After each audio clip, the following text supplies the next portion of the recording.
So, another quick little video on this 2011 Buick Lucerne. So, headlights, right? They're all one piece. Yeah, I know.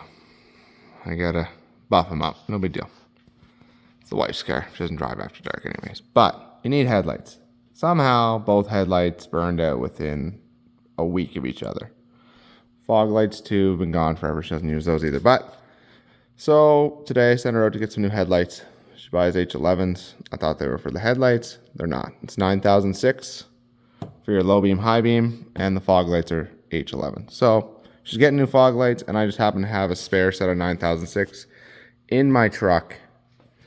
I've got a 2015 GMC Sierra, heavy duty Duramax. So the quick way to do this, everything I found online says you got to take the whole front bumper off, pull your wheel wells, pull the underskirt, pull it all off, and then take your bumper off, take the top parts off, and then remove the headlights from the vehicle. You do not have to do that.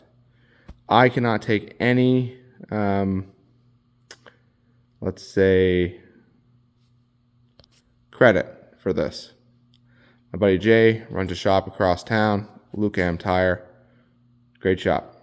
One of his guys fixed the headlights one time before and figured this out. So, shout out to whoever that guy is.